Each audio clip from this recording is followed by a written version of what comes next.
Straight ahead on 12 News, a common sign of aging, back trouble. What doctors say is the best way to fight it. Plus, excitement builds for a project that can't come soon enough. It's amazing. I mean, a little pinch myself. How it will help fight youth homelessness.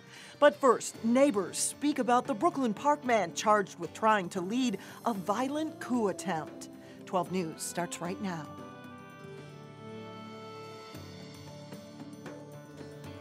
Hello and thanks for joining us. A Brooklyn Park man remains in custody for allegedly trying to overthrow the government of Gambia. The Republic of Gambia is the smallest country in mainland Africa and borders Senegal. As reporter Sonia Goins explains, the attempted coup reads like something out of a Hollywood movie script.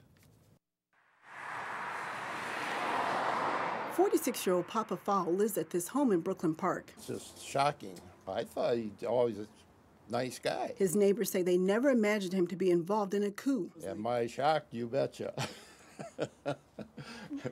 Yeah, he didn't seem like that type of guy. Fall and a man from Texas were arrested for trying to overtake the Gambia government on December 30th. According to the criminal complaint, Fall purchased many weapons, including 8 M4 semi-automatic rifles. He hid them in barrels and stuffed clothing in the barrels to hide the weapons. Fall then shipped them to Gambia. Officials say Fall then flew to Gambia where he met his co-conspirators. The group later stormed the presidential palace, but they were met with heavy gunfire. They were trying to get rid of President Yahya Jammeh. I wish it succeeded. Pa Modu An of Maple Grove heads up the national resistance movement of the Gambia. I'm a leader of an organization that is yearning and making efforts, democratic efforts to bring about change in the Gambia. He also says Jammeh must go. I totally agree that Yahya Jammeh, I will call him the self-imposed leader of the Gambia, should leave. Paul says life in Gambia is difficult, and he's calling on the world to take notice. I am appealing to the world. I am appealing to the United States government to look at this situation that arose as an opportunity to review the situation in the Gambia. Now, Fall served in the U.S. Army and the U.S. Air Force. He was charged with conspiring to violate the Neutrality Act. He was also charged with conspiring to possess firearms to commit violence. And Mike and Alex, now, Fall is expected to be in court on Thursday for a detention hearing. All right. Amazing. All right, Thanks thank you. a lot, Sonia. It likely affected your commute Tuesday morning and expected to do so again on Wednesday morning. Black ice and packed snow contributed to a higher number of accidents. The Minnesota State Patrol reported more than 150 crashes during Tuesday morning's commute. It led to 22 injuries. Fortunately, none of them were serious. One of the crashes was a 14-vehicle pileup that shut down an interstate ramp for several hours in St. Paul. You may have heard whining and squealing today, and no, we're not talking about getting hats and mittens on your kids. We're talking about starting up the car. At Victory Auto Service in Brooklyn Park, repair technicians are busy working on vehicles that succumb to the cold. Mechanics there say you don't have to go overboard to warm up your engine. 3 to 4 minutes should do the trick. If you have the ability to plug your car in, definitely do that. That definitely helps with wear and tear. The biggest thing is the oil getting to the top of the engine. That's where most of the wear and tear happens, is the oil not getting up fast enough, because it does get a little thicker when it's cold. And that's really what you're looking to do, is to start it up, let it run a couple minutes at idle, get the oil in the transmission moving, the oil in the engine moving. And some other cold car care tips that you might want to remember: make sure you have at least a quarter tank of gas to prevent fuel line freeze-ups. And make sure your tires are properly inflated. They tend to lose pressure as the temperature drops. And we don't hear many people whining about this. Gasoline prices are the lowest in nearly 6 years. We found prices around the Northwest Metro ranging from $1.99 a gallon to as low as $1.92 in Brooklyn Park. 1 year ago, prices in the Twin Cities were averaging $3.25 per gallon. And gas price analysts expect the plummeting prices to save each U.S. household about $750 this year. The gavel came down and the 2015 legislative session is officially underway in St. Paul after a ceremonial day for elected state leaders. Do you solemnly swear or affirm that you will support the Constitution of the United States and the Constitution Minnesota Chief Justice Lori Gilday administered the oath of office for all 134 representatives in the House. The November elections not only changed control of the now GOP-led House, but it also brought in a group of 26 freshmen. Republican Dennis Smith of Maple Grove now represents the seat last held by former Republican House Speaker Kurt Zellers. And Democrat John Applebaum now represents parts of Plymouth and Minnetonka, formerly held by DFL Representative John Benson. As freshmen, it is a steep learning curve. As a first-termer, it's like drinking from a fire hose is the expression I hear a lot. But I'm anxious to learn. I'm excited to do so. But my main goal is to really perform the best constituent services of any legislator. I don't know if you ever can truly be ready for it, but I've thought a lot about it and I've worked very hard to get here. And the staff in the organization is very, very, very good. And they've prepared us the best that we can. So I feel very comfortable entering into our first session, and I'm ready to really roll up the sleeves and really do the best for Maple Grove and Osseo. Republican Joyce Pepin of Rogers will serve as the House Majority Leader. At Brooklyn Park City Hall, a new council member took the oath of office. Retired Fire Captain Terry Parks was sworn in Monday night. He replaces Elizabeth Knight, who chose not to run for re-election. Parks has lived in Brooklyn Park for more than 30 years, and he says the city's greatest strength by far is its diversity. We have a very diverse community, a community that is willing to work together. You know, we're trying to get some of the divides away from north of 85th and south of 85th, that sort of thing, but our diverse community is what makes this place thrive. And Park says the biggest challenges the city faces right now is replacing the city manager and the city's finance director. Both took jobs elsewhere. In less than a month, a new youth homeless shelter will open in Brooklyn Park. Workers are putting in long hours finishing construction of the new building and getting it ready for its first occupants in early February. Reporter Cassie Bonstrom gives us a sneak peek at the progress being made. Welcome to Brooklyn Avenues. We're excited that pretty soon this building is going to be a home for young people. It's hard to believe, but these empty rooms and dusty floors will soon be a warm, safe refuge for homeless teens. The nonprofit Avenues for Homeless Youth will run the new 5,000-square-foot shelter at 76th Avenue North, which will open at the end of the month. This will be a dining room someday. It's filled with stuff right now. Construction workers are busy finishing the house, putting in a commercial kitchen, and finishing all 12 bedrooms. Each youth will have their own bedroom, which is a really wonderful thing for privacy and stability. The city of Brooklyn Park set aside nearly $1 million for the shelter, covering the design costs and construction. Individuals, organizations, and faith communities have also raised hundreds of thousands of dollars for this project. That money will go towards the operating costs, things like furnishing the building and also staffing it 24/7. It's amazing. I mean, a little pinch myself. Loon says it's been a whirlwind 18 months, turning this idea into a reality. This wouldn't be happening but for the community, so kudos to everyone involved. They've come a long way, but no one here is losing momentum. There's still a lot of work left to be done. Set up furniture, hang bulletin boards, get everything organized, set up the supply closets and the shelving. So lots to do and lots of help needed. In Brooklyn Park, I'm Cassie Bonstrom, 12 News. If you're interested in donating supplies or helping finish some of the last-minute projects, we will have a link on our website, that's 12.tv, where you can sign up to help. The shelter will hold an open house on Saturday, January 31st. Coming up, stemming the tide of aging, we walk with a doctor next to help find the fountain of youth. Then later in sports, the Wayzata girls hockey team is making strides this season as they get set for a tough test. But first, the coldest day yet this winter awaits as a wind chill warning is in effect through Wednesday morning.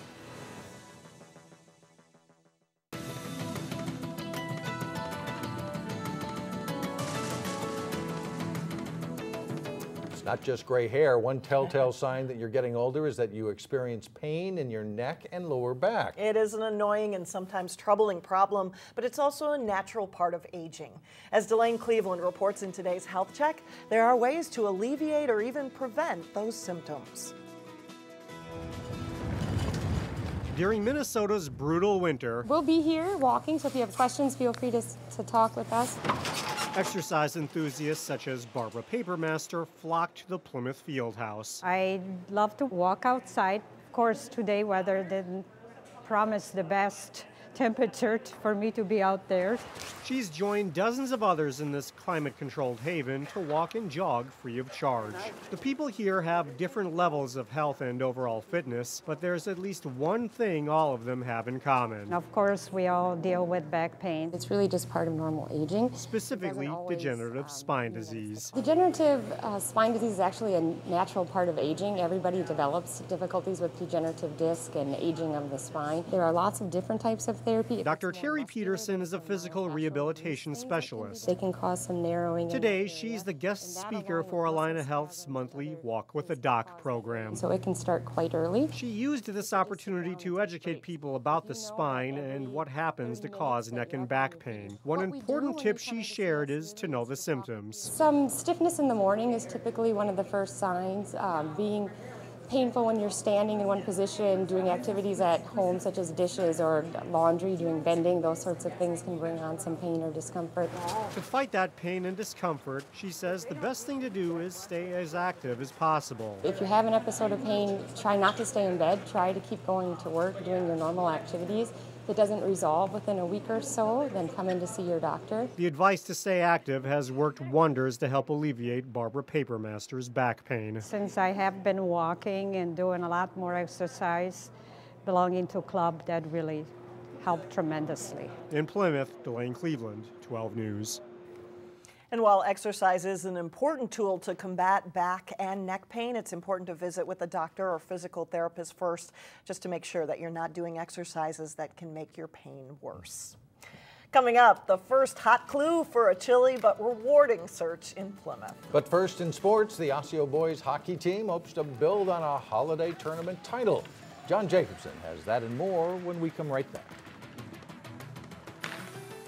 A little road trip for the Osseo hockey team, but they came back with some hardware, and so it all worked out very well. They've played at War Road for years in that tournament and played very well the last three days last week. The Osseo boys hockey team is off to a pretty good start this winter, and they won the War Road Invitational Tournament early last week. The Orioles have a big senior class this winter, and most of those guys have played on the varsity since they were sophomores.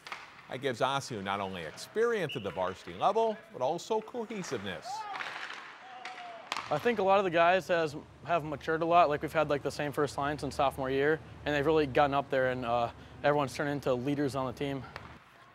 If the Orioles keep playing well, they could challenge for one of the top spots in their division of the Northwest Suburban Conference. Osseo is currently tied for second in the West Division. You know, we're split up into the two halves. Our half, I think Spring Lake Park's on top right now, and they put a pretty good beating on us a few weeks ago. We had an awful night, and you know, hopefully we'll get them next time. But yeah, it is wide open. It's a good feeling for our guys to know that they're competing for a championship. Osseo faces off against Armstrong Cooper on Thursday night. You can see that game live right here on Channel 12 and 12.tv. Wayzata's girls hockey team is coming off a third-place finish in the tough midwinter meltdown tournament in Eden Prairie. The Trojans, seen here earlier this season, had 3 one-goal games in the tournament, winning 2 of them. The Trojans are 10-4-2 overall heading into Tuesday night and ranked 7th in Class AA. It hasn't been all smooth sailing, but they like how the team has progressed.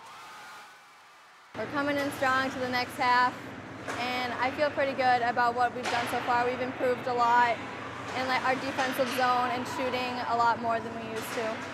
You know, I think we started out the season at maybe a C. I'm not a teacher, so I'm not great at grading, but you know, the beginning of the season probably at a C. And then, you know, I think we're getting up to the higher B level now. You know, we had some mistakes that we were making early in the season that we've corrected. We had some trouble scoring, but we're really getting going in the right direction now, and I'm really excited to see us continue the improvement track that we're on.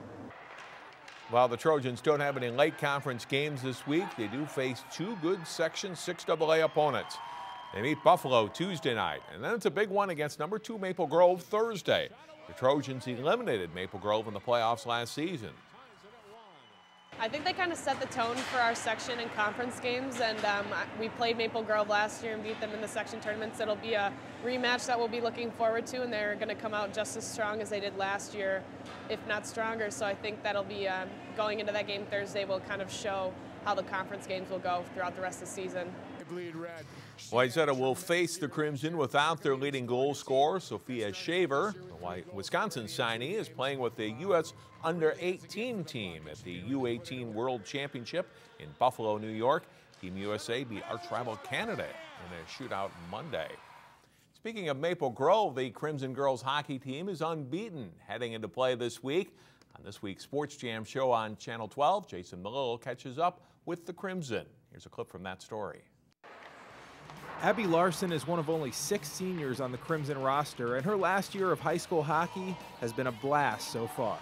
It's my senior year, and just winning all of our games so far really has paid off, especially all of our hard work over the summer and everything, so it's great. Maple Grove is undefeated in 16 games this season and won the Dinah Holiday Tournament last week. We have a team that plays together, and I feel like it's just a lot more there's no drama on the team, and coaches are great, and the team is playing super well together, and so it's been a great start. Winning makes everything a lot happier. We're getting along, and at practices we've been just trying to get better, so we keep winning, and it's been a lot of fun. You can see the rest of that story and more this week on Sports Jam. Watch it through Wednesday at 3:30, 6:30, and 9:30 p.m. Tonight, Tuesday on Channel 12, live hockey, Wayzata hosting Hillmurray in boys hockey. All right, thanks a lot, John. Thank you, John. Still ahead, Plymouth residents are hot on the trail of one of the city's coldest endeavors. We'll clue you in when we come back.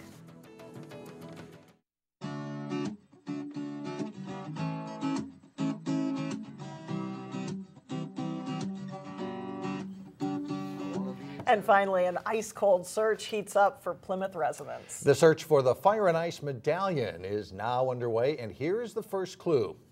5 years have passed, and now begins the search, exploring green spaces and parks with benches to perch. The medallion has been hidden in a spot for you to find, a place for young and old to play that was designed. All right? There will be 4 clues in all, published on Plymouth's website. The person who finds the medallion receives a $250 prize, so it should be worth the hunt. By the way, the Fire and Ice Winter Festival itself is still about a month away, scheduled for the weekend of February 7th at Parker's Lake. And the way things are going this winter, they again will have plenty of ice. It'll right? be cold enough. That's right. It should be, unless something changes, and you know how Minnesota goes. That's right. That'll do it. That's it for now. Thanks for joining us, everyone. We'll see you back here tomorrow at 4. Community Corner's coming up next.